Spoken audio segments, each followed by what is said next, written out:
Celui de attention vous convient-il? Diriez-vous que dans attention, il n'y a pas de centre en tant que moi? Effectivement, dans le mode d'attention dont vous parlez, il y a le mode habituel, où nous prêtons attention parce que quelque chose nous intéresse.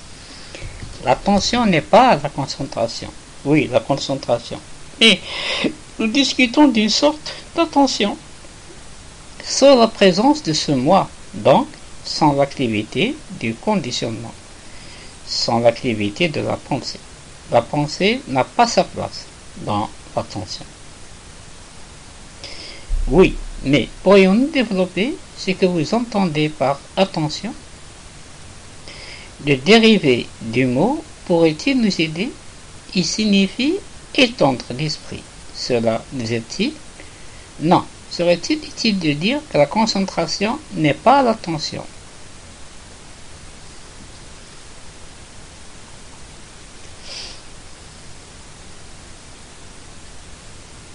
N'est-ce pas? L'effort n'est pas l'attention. M'efforcer de faire attention n'est pas l'attention. L'attention ne peut naître qu'en l'absence du moi. Oui, mais alors, nous allons tourner en rond. Car c'est en présence du moi que nous débutons. Il y a donc quelqu'un qui dit « La méditation est nécessaire ». Elle débute avec le moi. Me voici, dit-il. Non, je me suis servi du mot. Méditation signifie mesure. Oui, aussi longtemps qu'il y a mesure, c'est-à-dire devenir, il n'y a pas de méditation. Oui, nous pouvons discuter de l'absence de méditation. C'est cela. D'autres choses existent par la négation. Si l'on réussit à nier toute activité ne relevant pas de la méditation, elle sera présente. C'est cela. C'est juste. Ce qui n'est pas la méditation, mais que nous prenons pour tel. Oui, c'est cela. C'est très clair, dit Krishnamurti. Tant qu'il y a mesure, c'est-à-dire devenir, c'est-à-dire le processus de pensée, la méditation ou le silence ne peuvent exister. Diriez-vous que cette attention non dirigée relève de l'esprit, ou bien l'attention relève de l'esprit, mais elle entre en contact avec le cerveau? Oui, nous l'avons déjà dit. Tant que le cerveau est silencieux, il y a contact avec l'autre. C'est-à-dire, cette attention véritable a un contact avec le cerveau, quand celui-ci est silencieux. Silencieux, qu'est-ce que l'espace? Le cerveau n'a actuellement pas d'espace, car il se soucie de lui-même.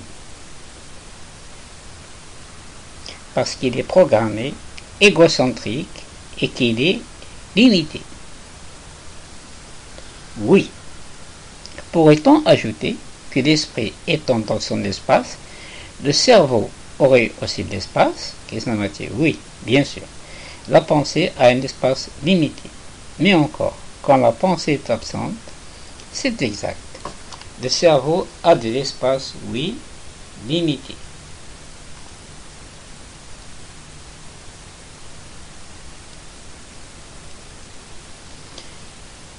Non, seul l'esprit connaît les limites.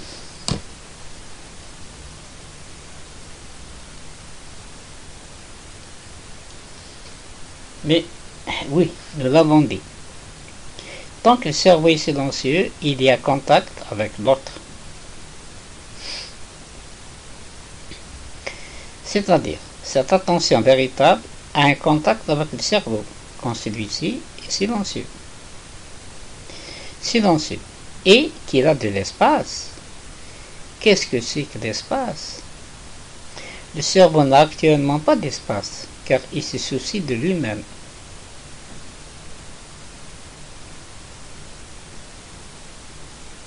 Parce qu'il est programmé, égocentrique, et qu'il est limité.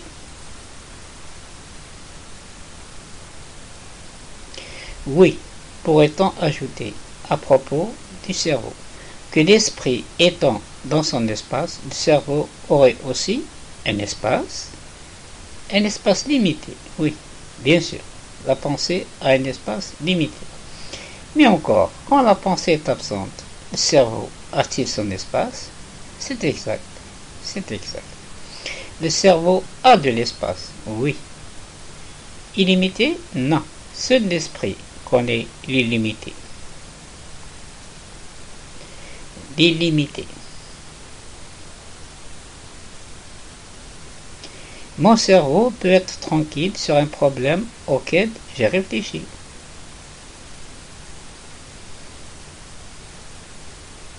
Quand je me dis soudain, eh bien, je n'y penserai plus. D'où résulte un certain espace. Dans cet espace-là, vous résolvez le problème. Oui, mais si le cerveau est silencieux et ne pense pas à un problème, il n'y a toujours qu'un espace limité, mais il est ouvert à l'autre, à l'attention. Diriez-vous que par l'attention, ou dans l'attention, l'esprit entre en contact avec le cerveau? Oui, quand le cerveau n'est pas inattentif.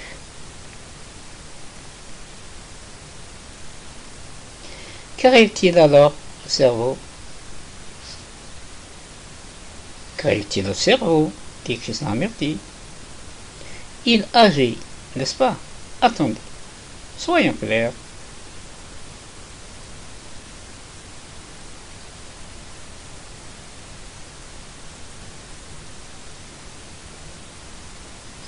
Nous avons dit que l'intelligence naît de la compassion et de l'amour.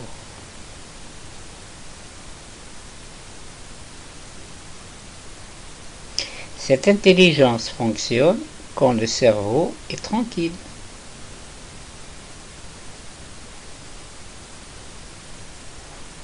Oui, fonctionne-t-elle par l'attention? Bien sûr, dit Krishnamurti. L'attention semble donc être le contact. Le contact, l'attention, naturellement. Nous avons dit que l'attention ne peut exister qu'en l'absence du moi. Oui, vous dites alors que l'amour et la compassion sont le terrain. D'où émane l'intelligence à travers l'attention.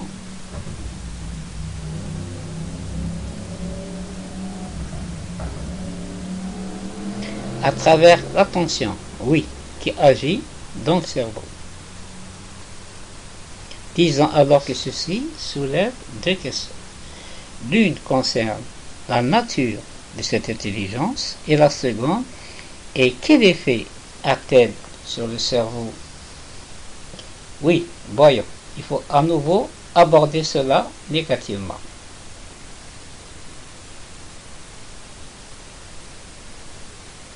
L'amour n'est pas la jalousie et tout cela. L'amour n'est pas personnel, mais il peut être. Mais il peut l'être. Mais alors, ce n'est pas ce dont vous parlez. En effet, l'amour n'est pas mon pays, votre pays. J'aime mon Dieu.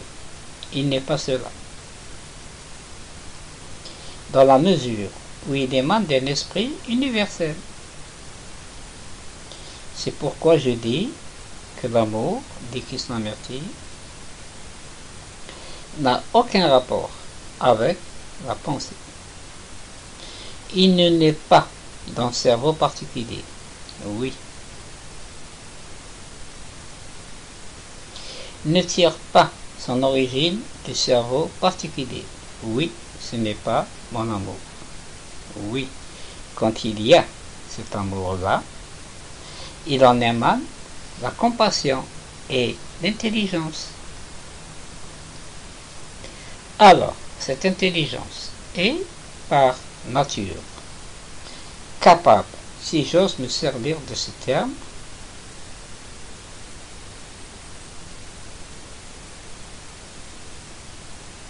de comprendre profondément. Non, je ne pense pas. Non, non, pas de comprendre. Voyons cela. Que fait-elle? Est-ce qu'elle perçoit? Elle agit à travers la perception, dit Krishnamurti. Oui, la perception de quoi? La perception. Discutons de la perception, dit Krishnamurti.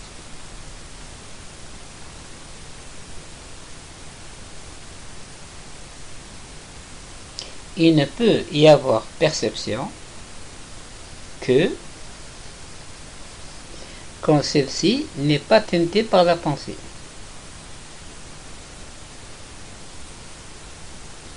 Qu'elle n'est pas quoi? Teintée ou utilisée. Quand il n'y a aucune interférence du mouvement de la pensée, il y a perception. C'est-à-dire un insight direct, perception instantanée d'un problème ou d'une complexité humaine.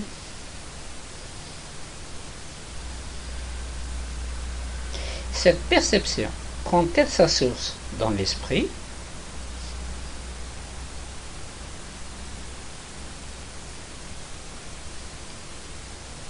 Cette perception prend-elle sa source dans l'esprit? Voyons cela, dit Krishnamurti.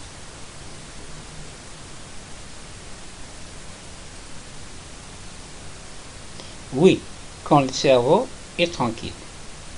Oui, mais nous avons utilisé les mots perception et intelligence.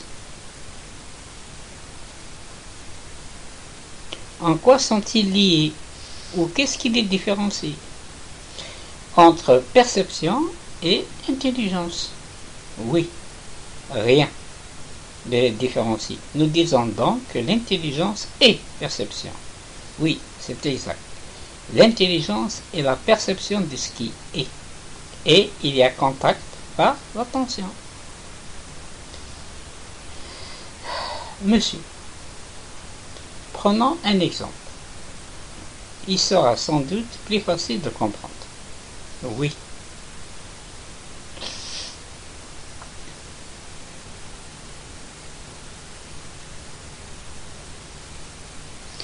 Prenons le problème de la souffrance. Les êtres humains ont souffert sans fin des guerres, de toutes sortes de maladies physiques, de mauvais rapports réciproques,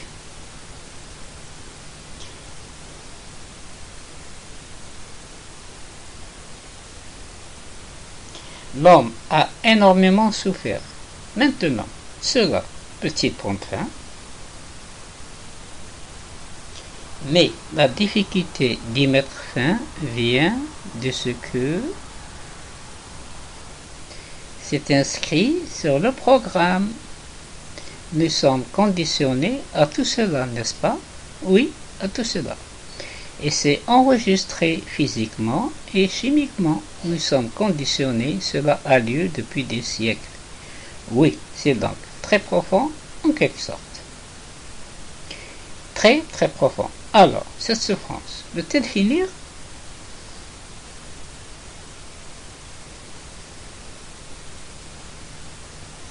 Oui, elle ne peut prendre fin par un acte du cerveau, par la pensée, car le cerveau est pris dans cette souffrance et ne peut agir pour mettre fin à sa propre souffrance. Bien sûr, il ne le peut pas. Voilà pourquoi la pensée ne peut y mettre fin. Elle en est l'auteur.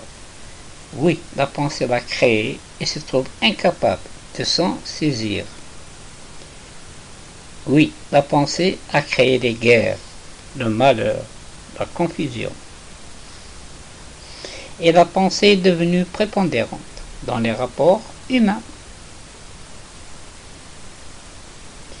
Je pense que d'aucuns seront d'accord là-dessus, tout en continuant à penser que de même qu'elle peut continuer à faire du mal, la pensée peut aussi faire des choses. Non, la pensée ne peut faire ni bien ni mal. C'est la pensée limitée. La pensée ne peut saisir cette souffrance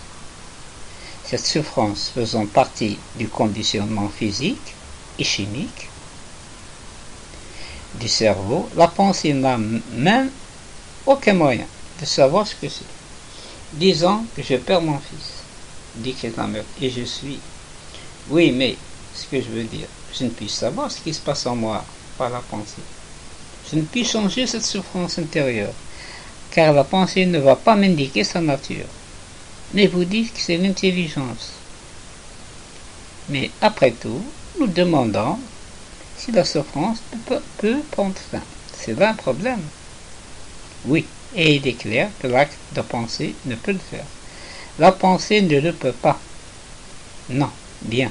Dès lors, c'est bien la question. Si j'ai un insight de la chose, oui, et cet insight découlera de l'action de l'esprit, de l'intelligence et de l'attention.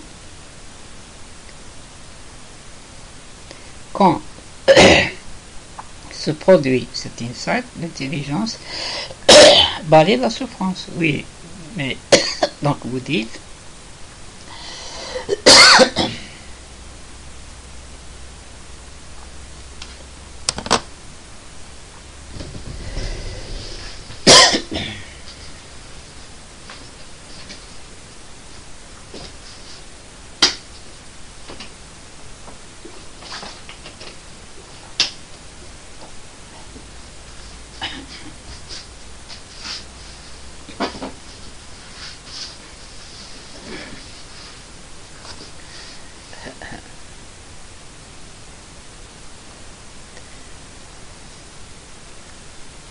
mais après tout, nous demandons si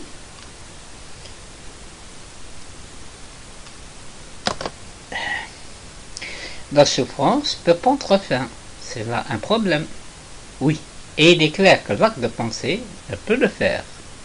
La pensée ne le peut pas. Non, bien, dès lors. C'est bien la question. Si j'ai un insight de la chose, oui, et cet insight découlera de l'action de l'esprit, de l'intelligence et de l'attention. Quand se produit cet insight, l'intelligence balaye la souffrance. Oui, donc vous dites qu'il y a un contact de l'esprit sur la matière qui élimine toute la structure physico-chimique qui entretenait cette souffrance. C'est cela. Cette fin comporte une mutation des cellules cérébrales. Nous en avons discuté il y a quelques années, oui, et cette mutation efface tout simplement toute la structure qui cause la souffrance. Oui, ainsi c'est comme si après avoir suivi une certaine tradition, je change subitement cette tradition. Il se produit un changement dans tout le cerveau. Il allait vers le nord et va maintenant à l'est. Il est évident que c'est là une notion radicale par rapport aux idées traditionnelles de la science, car si nous admettons que l'esprit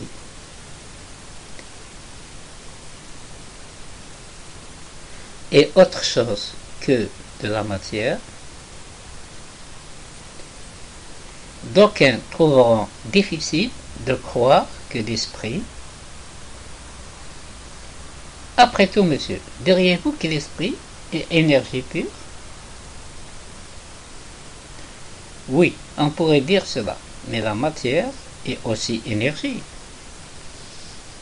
Par conséquent, la matière est limitée, la pensée est limitée. Oui, mais nous disons que l'énergie pure de l'esprit est capable de toucher l'énergie limitée de la matière. C'est cela, et de changer la limitation.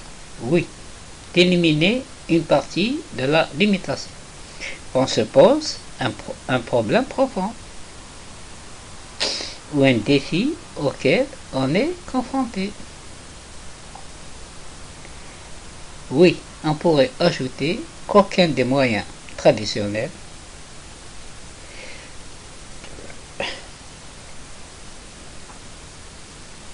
d'y parvenir ne fonctionne. Car, bien sûr, eh bien, cela ne suffit pas, il faut le dire, car certains pourraient encore avoir de l'espoir. En réalité, cela ne peut fonctionner, c'est impossible, car la pensée ne peut pas avoir de prise sur son propre fondement physico-chimique cellulaire, ni d'agir en quoi que ce soit sur ses propres cellules. Oui, monsieur, nous avons très clairement dit cela. La pensée ne peut provoquer de changement en elle-même. Oui, et pourtant, pratiquement tout ce que l'humanité s'est efforcée de faire est basé sur la pensée. Il y a bien une zone limitée où cela convient. Mais comme nous en avons discuté auparavant, on ne peut rien sur l'avenir de l'humanité par l'approche habituelle. C'est pourquoi, lorsqu'on écoute les politiciens qui sont tellement actifs dans le monde, on voit qu'ils créent problème sur problème. La pensée étant pour eux ce qu'il y a de plus important, les idéaux. En général, personne ne pense pouvoir connaître autre chose. Exactement. Nous disons que le vieil instrument qu'est la pensée est à bout de course, sauf dans certains domaines. En fait, il n'a jamais été adéquat, sauf dans ses problèmes, bien sûr, bien sûr. Et l'homme a toujours été dans la peine, aussi loin que l'on remonte dans la mémoire, dans l'histoire. Oui, monsieur, l'homme a toujours été dans la peine, le tourment, la peur. Il ne faut pas réduire tout cela à une discussion intellectuelle. Mais en tant qu'être humain, face à toute la peine du monde,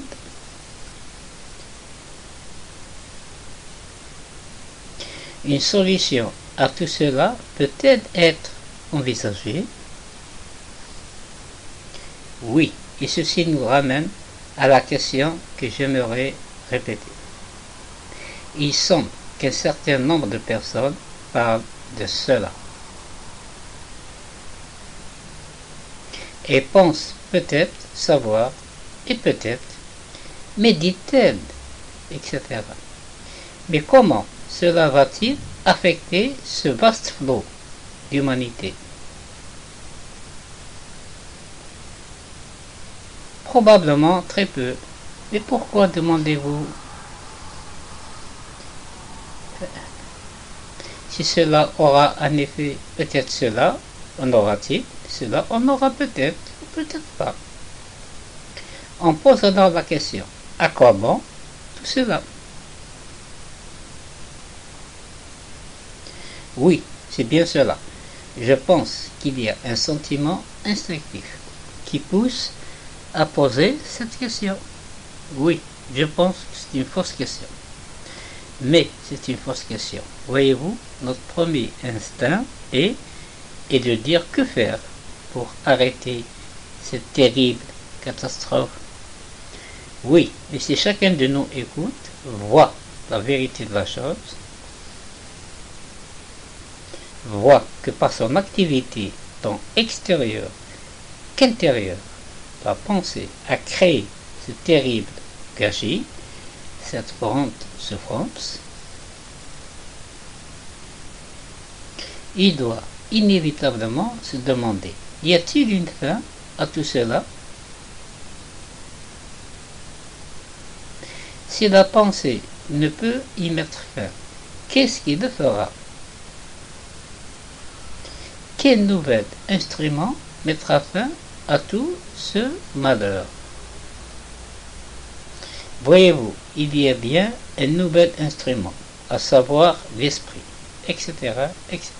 Oui, c'est-à-dire l'intelligence. Mais la difficulté est aussi que les gens n'écouteront pas tout ceci.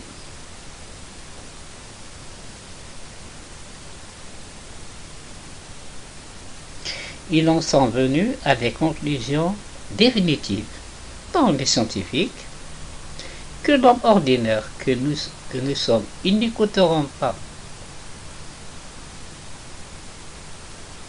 Oui, c'est bien ce que j'avais à l'esprit, en disant qu'un petit nombre de personnes n'aura pas beaucoup d'effet.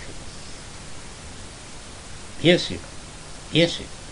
Je pense néanmoins qu'un petit nombre a changé le monde. Hitler l'a fait, que ce soit en bien ou en mal. Là n'est pas la question. Eh bien, il ne l'a pas changé fondamentalement. Non, changer le monde superficiellement, si vous voulez. La révolution des bolcheviks, des communistes, l'ont changé. Mais ils en sont revenus au même modèle. La révolution physique n'a jamais changé. Psychologiquement, l'état de l'homme. Pensez-vous qu'il soit possible de dire qu'un certain nombre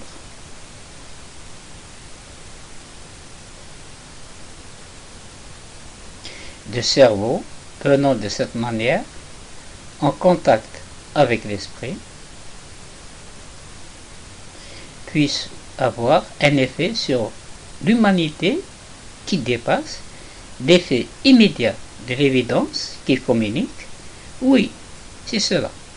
J'entends évidemment par là que quiconque fait ceci peut communiquer de façon ordinaire et obtenir un petit effet. Mais voici que se présente ici une toute nouvelle possibilité, n'est-ce pas? Voyez-vous, j'ai souvent réfléchi à la question suivante, dit Krishnamurti. Comment transmettre tout cela, toute cette question subtile et très complexe? Comment transmettre ceci à une personne enfoncée dans la tradition, conditionnée, qui ne prendra même pas le temps d'écouter, d'examiner? Oui, eh bien, c'est une question. Voyez-vous, on pourrait dire que ce conditionnement ne constitue pas un blocage absolu. Sinon, il n'y aurait pas la moindre issue. Mais le conditionnement aurait peut-être une certaine perméabilité. Après tout, le pape ne nous écoutera pas, dit Krishnamurti. Pourtant, le pape a une influence considérable. Est-il possible que chacun ait une plage d'écoute si celle-ci peut être trouvée? S'il a un peu de patience, mais qui écoutera, dit Krishnamurti. Les politiciens n'écouteront pas, les idéalistes n'écouteront pas, les totalitaires n'écouteront pas, les religieux profondément ancrés n'écouteront pas. Alors, peut-être, monsieur, c'est là toute la question. Une personne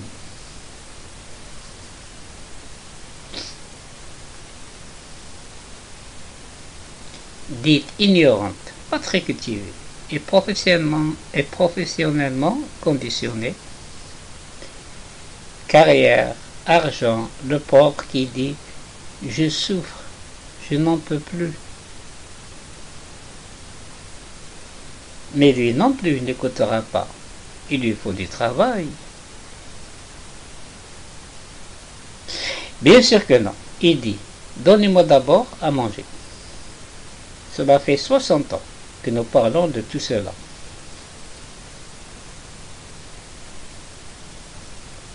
Le pauvre n'écoutera pas, le riche n'écoutera pas, D'érudits non plus.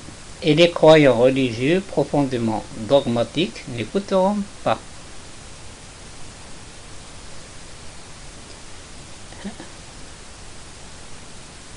Alors, comme une vague parcourant le monde, cela saisira peut-être quelqu'un. Je pense que demander si cela aurait un effet est une fausse question.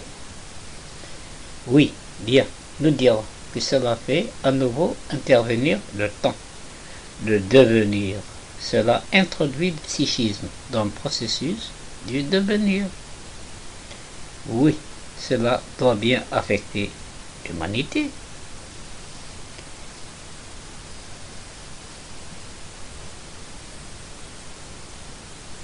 Vous suggérez que cela affecte l'humanité directement à travers l'esprit, plutôt que...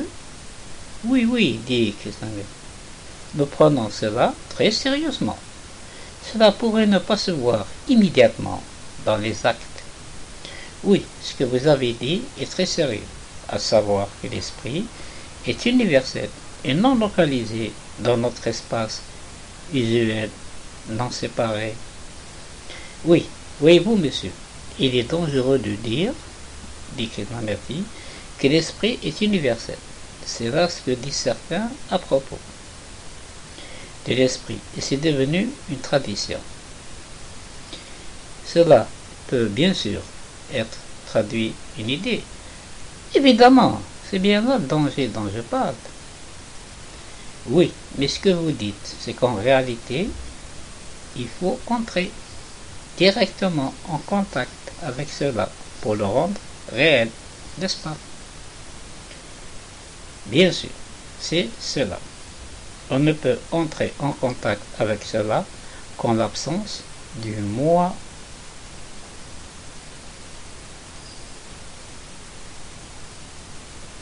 En termes très simples, et par conséquent, quand le moi est absent. Il y a beauté, il y a silence, espace, et alors cette intelligence, il y a beauté, il y a silence, espace, né de la compassion, opère dans le cerveau. C'est très simple. Oui, mais il serait peut-être besoin de discuter du moi. La question est celle-ci, voyez-vous, le moi étant actif partout. Je sais, et cela est notre longue tradition, de siècle en siècle, dit Krishnamurti.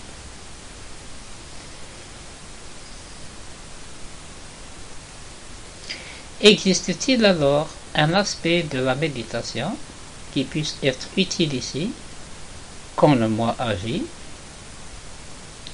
Voyez-vous, supposons que telle personne dise « Ok, je suis prisonnier du moi et je veux en sortir, mais je veux savoir comment m'y prendre. »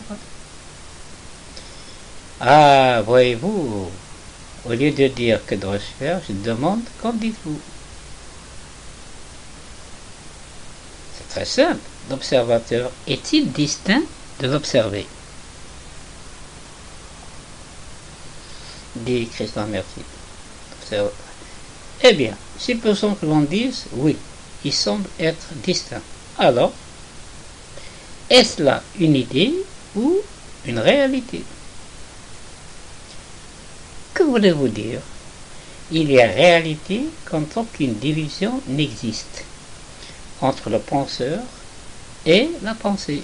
Oui, mais si je dis d'habitude, on ressent l'observateur comme étant distinct de l'observé. Commençons par là. Donc commençons par là. Je vais vous le montrer. Observez la chose. Êtes-vous distinct de votre colère, de votre envie, de votre souffrance? Vous ne l'êtes pas. À première vue, il semble que je le sois. Et je pourrais chercher à maîtriser la chose. Il ne s'agit pas de maîtriser. Vous êtes cela. Oui, comment verrais-je que je suis cela? Vous êtes votre nom. Vous êtes votre forme, le corps. Vous êtes toutes les réactions et actions. Vous êtes la croyance. Vous êtes la peur, vous êtes la souffrance et le plaisir. Vous êtes tout cela. Oui, mais mon premier ressenti est, me voici ici. Et ces choses m'appartiennent. Ce sont là mes qualités que j'ai ou que je n'ai pas. Je peux être en colère ou pas, avoir telle ou telle croyance. Contradictoire. Vous êtes tout cela. Mais ce n'est pas évident, voyez-vous, quand vous dites que je suis cela. Entendez-vous par là que je le suis? Il ne peut être autrement? Non, pour l'instant vous êtes cela. Il peut en être tout autrement. Oui, ok, je suis donc tout cela. Au lieu de dire, comme d'habitude, que j'observe ses qualités, c'est cela. C'est-à-dire que moi, l'observateur, j'admets que je suis la colère. Mais je sens que moi, l'observateur, ne suis pas la colère, mais plutôt un observateur impartial qui observe la colère. Bien sûr, dit Krishnamurti, mais vous me dites que cet observateur impartial ne fait qu'un avec la colère qu'il observe. Krishnamurti, bien sûr, de même que lorsque je m'analyse, l'analyseur est l'analysé. Oui, il est teinté par ce qu'il analyse, bien sûr. Donc, si j'observe la colère pendant un moment, je peux voir que je suis teinté par la colère.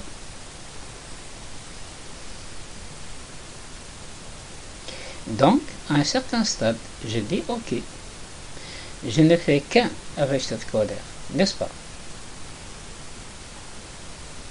Non, pas je ne fais qu'un avec elle, mais cette colère et moi sommes confondus, n'est-ce pas? Oui, l'observateur et l'observé.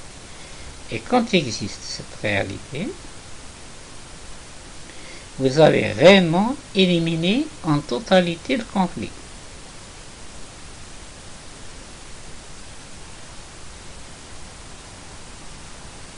Le conflit existe quand je suis distinct de ma disposition.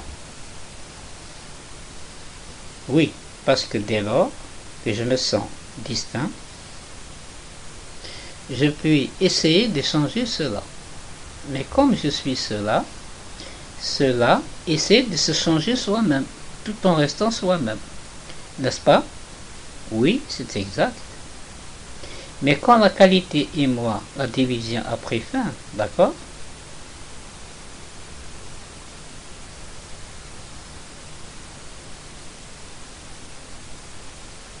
Oui, mais quand je vois que la disposition est moi, alors à quoi bon tout cela? Non, tout d'abord, je vois que la disposition n'est pas moi. Ensuite, dit Krishnamurti, que cela comporte conflit, répression ou fuite et tout le reste. C'est-à-dire un gaspillage d'énergie. Quand cette tendance est moi,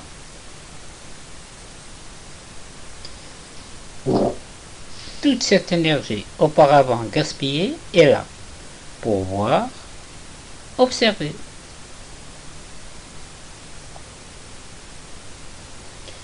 Mais pourquoi cela fait-il une telle différence que cette disposition soit moi? Je suis en train de vous le montrer. Cela fait une différence quand il n'y a aucune division entre la disposition et moi. Oui, quand il n'y a aucune perception de différence. C'est cela. Inverser la chose. Dès lors, l'esprit n'essaye pas de lutter contre lui-même. Oui, oui. En effet, s'il y a l'illusion d'une différence, l'esprit se sent obligé de lutter contre lui-même. Le cerveau lutte contre lui-même. Oui, c'est exact. D'autre part, quand il n'y a aucune illusion de différence, le cerveau cesse tout simplement de lutter. Et l'on a donc une immense énergie. Oui, l'énergie naturelle du cerveau est libérée. Oui, oui. Et énergie signifie attention. Voyez-vous, oui, voyez-vous, l'énergie du cerveau permet à l'attention, permet à cette chose de se dissoudre. Oui, mais un instant, nous avons dit précédemment que l'attention était un contact entre l'esprit et le cerveau. Oui, monsieur. Mais le cerveau doit être à un haut niveau d'énergie pour que ce contact ait lieu. Exact. C'est la même chose. À mon sens, un cerveau en état de basse énergie. Bien sûr que non.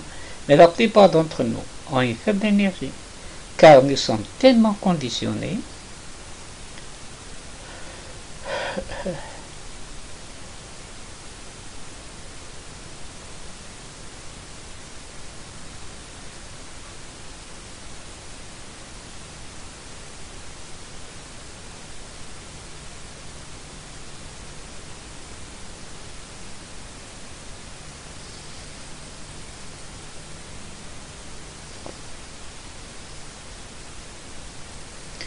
Donc, vous dites essentiellement que c'est par là qu'il faut commencer.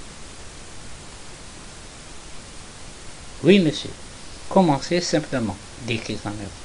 Commencez par ce qui est, par ce que je suis. D'où l'importance de la connaissance de soi.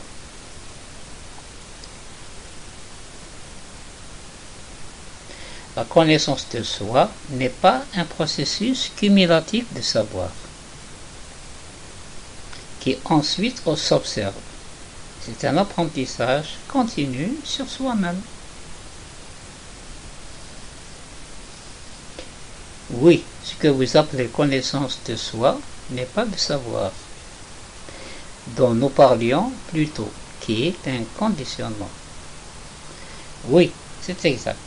Le savoir conditionne. Mais vous dites qu'une telle connaissance de soi ne conditionne pas. Mais pourquoi appelez-vous cela le savoir? Est-ce un savoir d'une nature différente? Oui, oui, le savoir conditionne. Oui, mais il y a cette connaissance de soi. La connaissance de soi, c'est se connaître et se comprendre soi-même. Le soi-même est une chose si subtile, si complexe, si vivant. C'est essentiellement se connaître à l'instant même, où les choses ont lieu. Oui, connaître ce qui est en train de se passer, au lieu de l'emmagasiner dans la mémoire. Bien sûr, c'est seulement à travers les réactions que je commence à découvrir ce que je suis, et ainsi de suite.